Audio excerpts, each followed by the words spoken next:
not. I have. Do you want me to? I don't know what to do. Okay. How do you make it live and not live?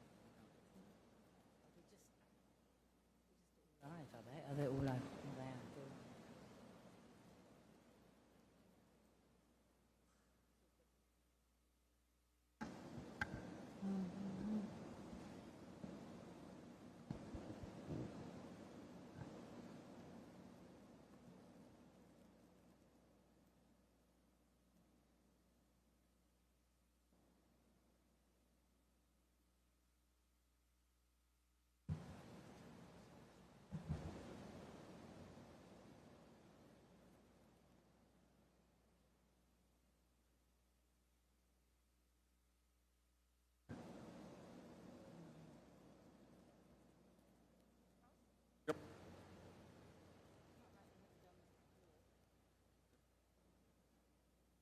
Been a couple of years though, hasn't it? Yeah, we didn't have one last year.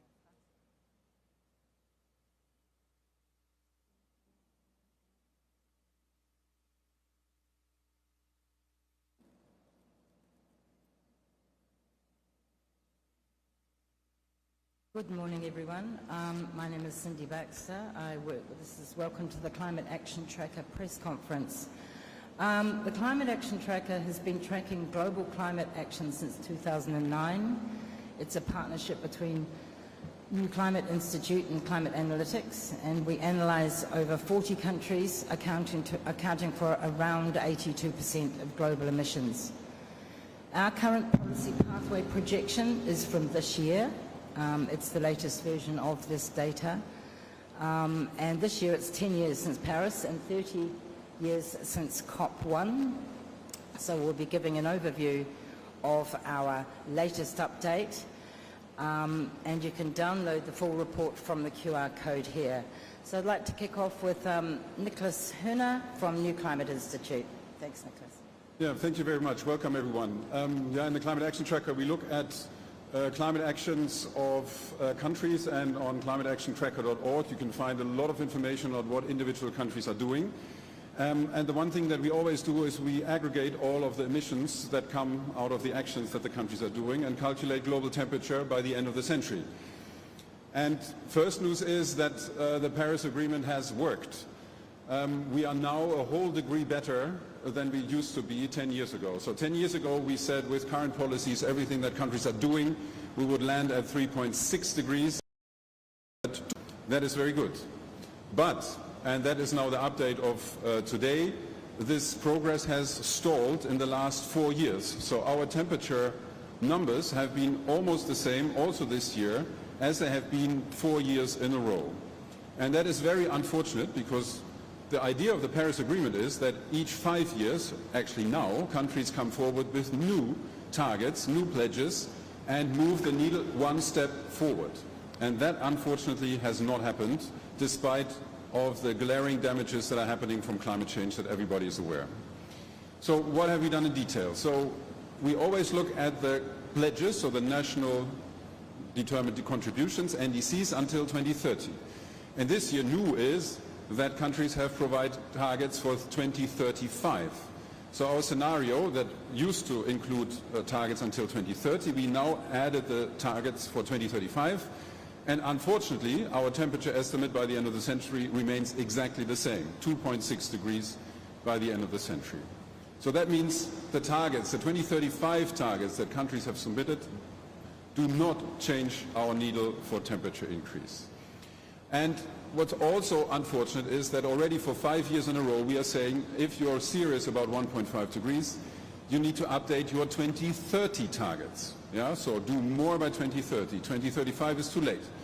But unfortunately, almost none of the 40 national governments that we are tracking have updated the 2030 numbers. It's almost the same, so also that has not happened. A bit more hopeful are two more estimates that we do. One is what we call pledges and targets. That includes not only the targets until 2035, but also the net zero pledges or the climate neutrality goals that countries have officially submitted to the Paris Agreement. That's now a little bit worse. It's at 2.2 degrees, and it's a little bit worse because we don't count the long-term target of the US anymore. And our very optimistic target, which includes all net zero targets that have ever been announced, including that of the US, but also India and other countries, we are as low as 1.9 degrees. So again, this whole process can work, but has stalled in the last 4 years. And actually the gap, the longer we wait, the more the gap grows. Yeah? So in 2035, we are more than half, we are emitting more than double the greenhouse gas emissions in 2035 than we should if we are serious about the 1.5 goal. One last thing is, so even though our temperature estimates have not changed, there has been quite a lot of change underneath. Yeah? Some positive trends, some negative trends. And on the higher level, the negative trends are that greenhouse gas emissions still are rising. So last year has been higher than the year before, and estimates are that this year will also be higher than the year before. So recent emissions are going up. But at the same time, because of the exponential expansion of renewables, we now think that after global emissions have reached a peak, we can reduce much, much faster to reach low emission levels, because renewable energy is expanding exponentially. So two reversing trends: more emissions in the past, but more reductions in the future, and taking both together leads you to the same temperature output. So it's not that really nothing happened, only our temperature update, our temperature numbers have not changed. There is hope that we can reduce emissions hopefully soon. With that, I hand over to Anna directly to lead you through the NDCs. Thank you, Niklas. I want to, Niklas mentioned the global level, so I want to zone in into NDC submissions and look at individual countries. But as my colleague Niklas has explained, our analysis so far shows that new NDC submissions have not moved the needle. And I think I wanted to repeat the number that he just said, because I think that really enables us to grasp the magnitude of the gap between, where we are currently and the 1.5 trajectory. And it is that even if all the new NDCs that were put forward by governments and the long-term targets that they also put forward before, if all of this was fully implemented, global emission in 2035 would still be more than double the level required to align with 1.5. And actually our recent analysis of NDCs show that for many countries, and that includes really big emitters like Brazil, Japan, Australia, the gap between their new target and the 1.5 trajectory is actually grown compared to 30. But I think it's important also to take a look at the country level, because when you take a look at the country level, things get slightly more complicated, and we realize that, as Niklas said, things are quite uneven. You have a handful of countries that have indeed come up with stronger targets, but their efforts are overshadowed and counterbalanced by others who are delaying, weakening, and just rolling back targets and ambition altogether. And I think the overall result is just a minimal improvement in our temperature outlook. So if I give some countries examples, so looking at the positive trends, on one hand, you have countries that are stepping up on fossil fuel phase-out. So for example, we have Morocco, which in its new NDC for the first time committed to fully phase out coal by 2040, which is quite a big development for a country that's so reliant on coal for its electricity production. But we also have countries like Chile, who are leaders regionally, that in its new NDC, Chile has reiterated its commitment to coal phase-out, also flagged that it might advance the phase-out year. You also have Colombia as a really good example that has committed to phase-out coal by 2036, and also has committed to end fossil fuel exploration. We also have a handful of countries that have actually submitted 1.5 compatible targets when you look at domestic ambition. That includes the UK, Norway.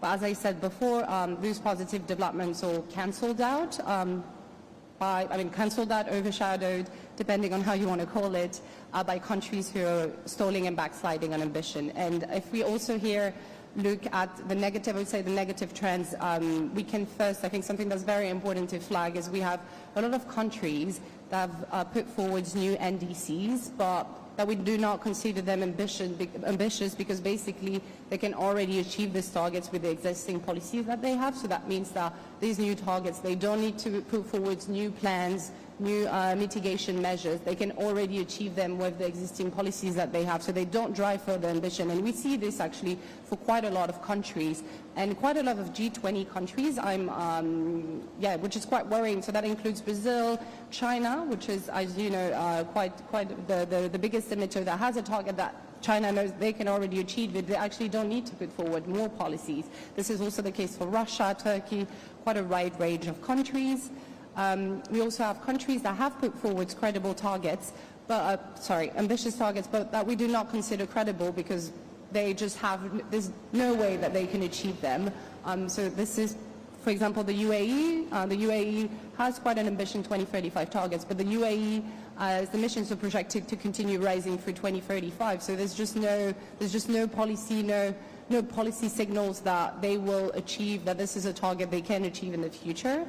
Then there's also other worrying trends. So that includes countries that keep relying on international carbon credit offsets, like Switzerland, Japan. Also, I want to mention the EU, flag the EU, because the EU law actually required the EU to not use carbon credits to meet its 2030 and 2050 net zero target, but it was introduced for its latest NDC that was published just a week ago, which is quite a worrying development. And also, just to give there's quite a lot of negative, just to give one last one, which is something we saw in previous NDC submission, is countries that keep relying on land and forest use things instead of focusing on slashing emission in the industry and energy sectors. We see this across the board for countries like Australia, Canada, New Zealand.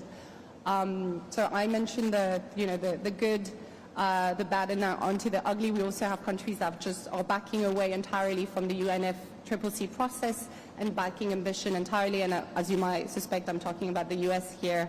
The US withdrawal from the Paris Agreement has had really devastating effects, weakened the global momentum, and I think we are still seeing, I think it's the tip of the iceberg where we're just seeing the impact of it, but I think it's not fully reflected in the numbers yet. So yeah, I think overall I want to conclude by saying that we're seeing some small step forwards from, maybe smaller emitters, countries or leaders regionally, but we also see big steps back. And I think we just know there's just nothing that's nowhere near enough to really change the global emission trajectory. And COP is supposed to be about, raising ambition, but I think so far numbers show that ambition is still missing in action. Over to you, Bill, to give something on 1.5. Thanks, Anna. Thanks, Nicholas. I'm Bill here, Climate Analytics. I'll be quite brief and zooming out a bit from the results of this global update by the Climate Action Tracker. At the opening of this COP, President Lula said, we must embrace the science. We must embrace the science of climate change. But embracing the science of climate change, including the analysis that we're showing here, means that we must act upon the science. And unfortunately, that's exactly what the Climate Action Tracker update is showing is not happening. As our current policy update shows, the temperature outcome's been pretty flat for 4 years, reflecting a lack of action by countries, pushing us towards 2.6 degrees of warming, which will literally cook the planet. So what that means for this COP, I think, is something quite fundamental. The nationally determined contributions, the actions of countries, are at the heart of the Paris Agreement. The 1.5 degree limit is the heart. It's a legal touchstone of what all countries need to be aiming for here. And in this update, we've shown that the 2035 NDCs, which was meant to be the showpiece of this COP, of COP30, 10 years after Paris, have not closed the gap to 1.5 degrees. In fact, the uncomfortable truth is that that gap has got bigger. And I would say that closing this gap is the central political issue at this COP. And I think unless that's addressed, we all ought to be asking questions about what countries are really doing here. Now, some very brief comments on one particular issue that we're seeing. You can see from the global carbon budget released today that the fastest growing source of CO2 globally is from fossil gas. Okay? We know that the world's richest countries are continuing to invest in fossil gas. oil and gas development with new reserves and resources. We know from our own work, from that of the International Energy Agency, this simply should not be happening. Now, these countries have names, not just general parties of the Paris Agreement. The names Japan and Australia are developing an intensifying business model around liquefied natural gas, re-exporting in Asia, selling the technology to burn the stuff. The European Union and Germany, long leaders on climate change, now appear to be obsessed with developing more gas infrastructure which will interfere with their climate goals. So this is a task that we've got now. The parties here do need to act upon the gap that we're showing here. Unless they can do that, I think we have every right to ask what are governments really doing to save the planet from dangerous climate change. Great, thanks, Bill. And now I'd like to open the floor to questions, prioritising media. If you'd like to give your name and organisation, put your hand up to get the microphone. This person down here.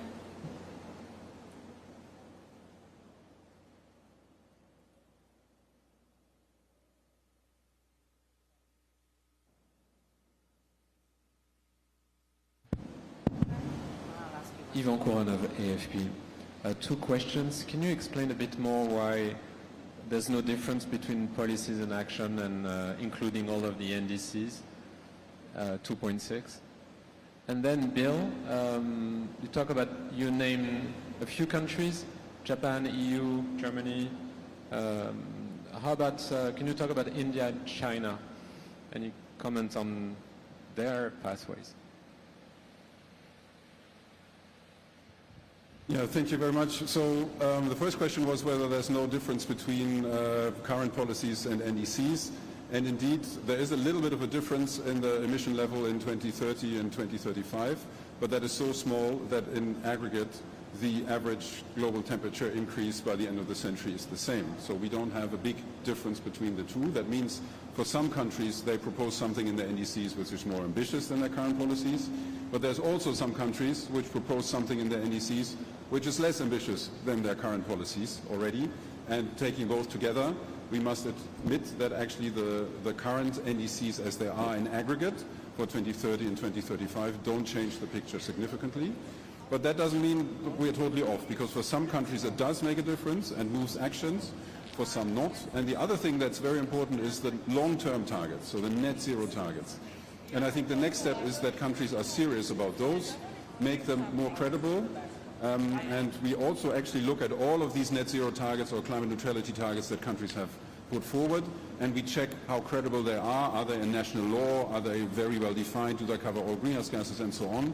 And there has also been very limited progress in countries showing exactly what they're going to do for their net zero targets. That's, I think, now the main step. Short-term actions, so more NDCs in the short term, 2030 in particular, but also showing really that the net zero targets, the long-term targets, are meaningful, putting them in law, putting policies in place that you meet them, and checking progress towards them. Bill? And then China and India. Thanks. There would be a long list of countries to mention here, and I think I could also mention the USA pushing gas development. I could mention Norway portraying itself as green but going on with new oil and gas developments, Canada reversing its climate policies, developing new LNG export terminals and so on. But on India and China, I'll hand to the expert here, Anna, on that. Anna? Yeah, I think for China, so as I said before, China coming up with a disappointing target, I would say, because it is a target that they're heading there anyway. They can already achieve it with the existing policies. But I think we want to see it more as the floor rather than the ceiling, and I think we're on the lookout for China's, the 5-year plans, which really underpins China's policy framework to see exactly how much they can scale up ambition. And I think for China, now our latest projections show that 2025 could mark the peak of China's CO2 emission if the clean energy transition's momentum continues. And I think the question on China is, can it, can it really ditch coal? And they've built so much renewables, but can it meaningfully and long-term really displace coal from the power sector and from China's energy system? I think that's the question. Right, any further questions? I saw some other hands up a minute ago. I'd like to maybe ask a question. I think there was one, there's one back there.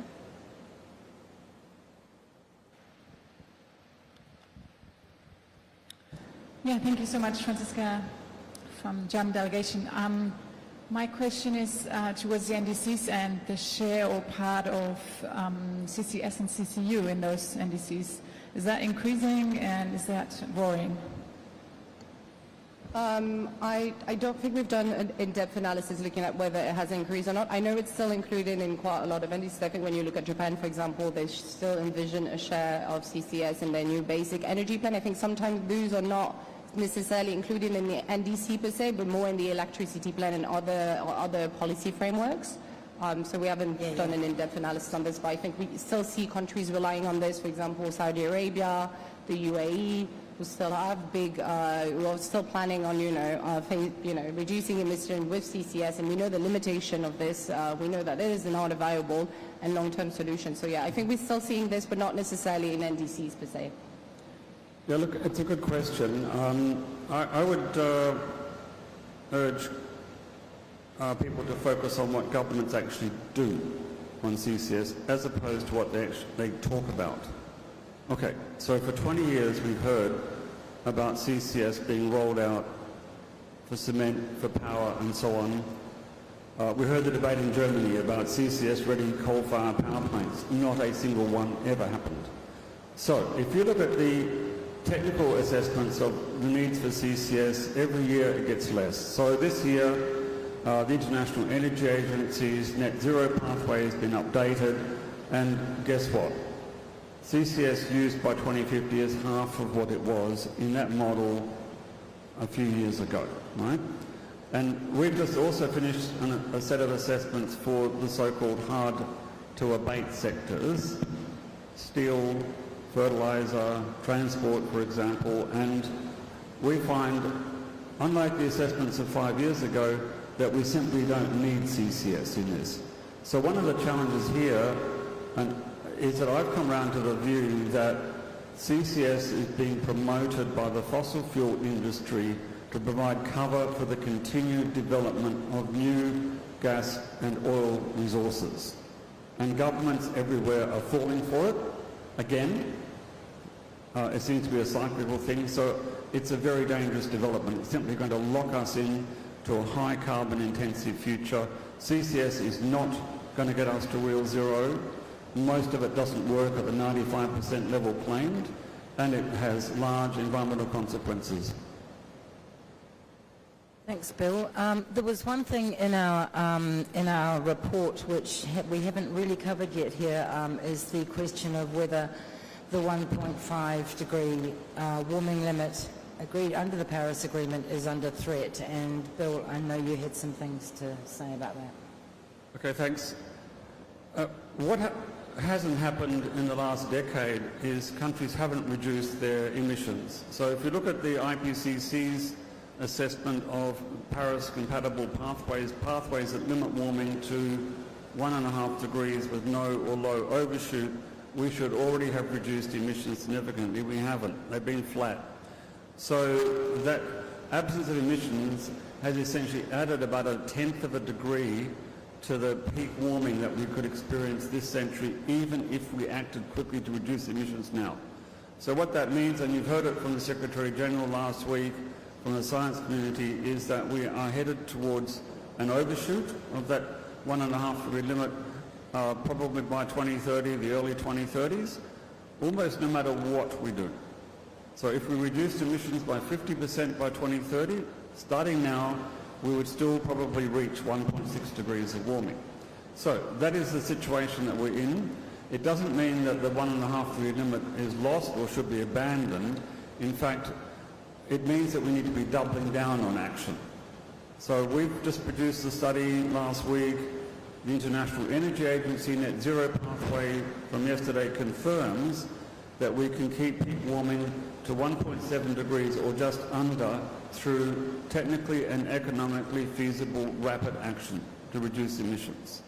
for the reasons that we've also explained in our Climate Action Tracker update, and Nicholas outlined in his comments, that this technology is now a lot cheaper and a lot faster to deploy than we thought 5 or 10 years ago.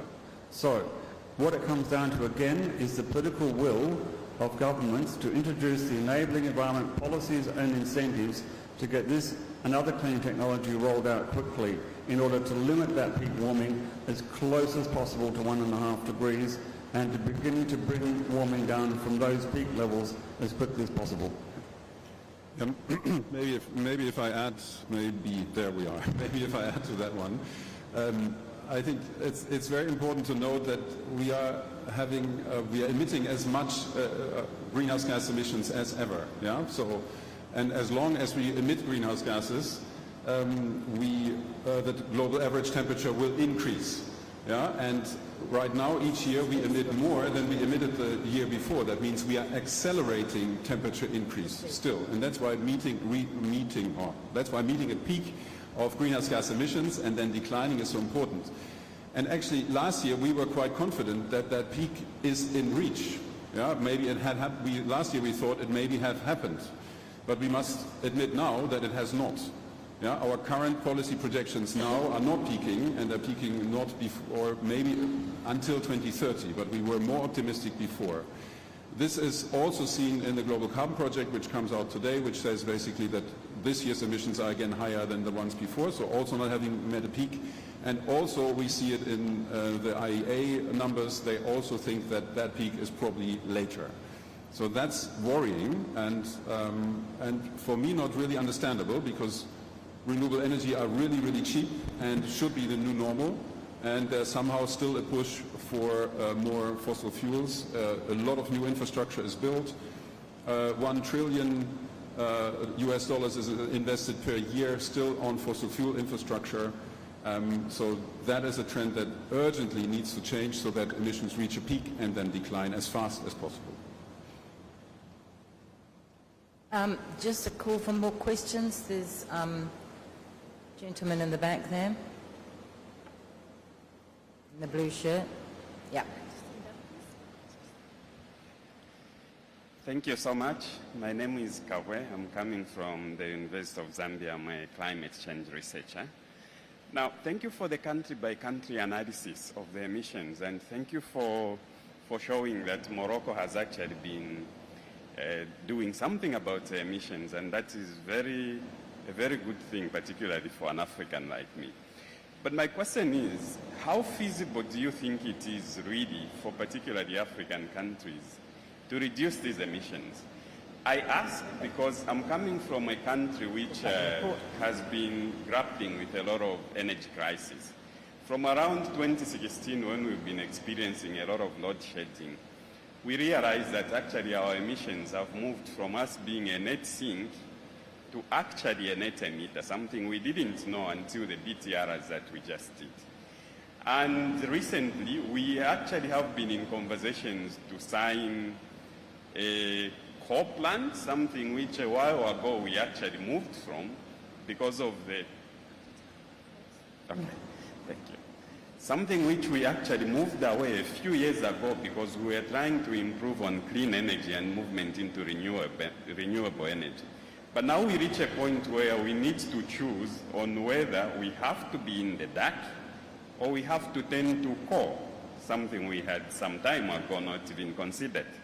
So do you think there is a feasibility that most of the African countries whose situation is very similar to Zambia can actually be expected to reduce their emission under the current environment? Thank you. Okay, thanks. Look, good question. For Africa, actually, one of the big issues is not so much to reduce emissions as to avoid future growth, right? And that's where renewable energy plays such a fundamental role. And in Africa, I think sub-Saharan Africa, critical issue is access to electricity, access to clean and affordable energy. And our work, the work of the International Energy Agency, shows that the fastest way to do that is through a renewable-led development path, not just for households, but for industry and transport. So that's the cheapest way to do it. Having said that, access to capital and finance is a critical enabling gap in Africa. That has improved a bit the last several years, but nowhere near enough. One of the things that we'll be launching next week, I think is a very important study on what would actually happen if countries implemented the global stocktake that they agreed a few years ago. So we'll be showing the really big climatic benefits and other benefits that come if countries actually did what they promised to do and deliver renewable energy, energy efficiency and so on across the world, including in Africa. And that will show large benefits. Africa is one of the most vulnerable places for climate change. So we really need to see the world act to get emissions down if sustainable development is to be possible in Africa. One quick final question here. We've got 1 minute left. Hi, I'm Imelda Abanyo. I'm from the Earth Journalism Network and the Climate Change Media Partnership. Small countries like the Philippines still, in your report, it says it still gets 60% of its power from coal, and new gas projects are expanding fast. So how do you see countries like the Philippines justify this fossil fuel growth while pledging strong climate action at Cop30? Thank you. I don't know. Okay. I'll jump on that. Well, look, I think rolling out more coal in the Philippines, as you know, doesn't make economic sense. It's done for political economy reasons. We've also worked in the Philippines doing modelling of renewable energy. It's the cheapest and best option for people. It will deliver power quickly and more cheaply than any other option. So it's a political economy issue. I flagged earlier Australia and Japan pushing fossil-intensive technology in the Asian region. In particular, you could list Vietnam, the Philippines, Indonesia. So this is a business model that needs to be basically challenged and called out so that these countries and others provide the finance to countries like the Philippines to do the right thing and not go in the coal or gas route. Great, thanks very much everyone for coming. We'll be available out the back afterwards, and that's the end of our press conference.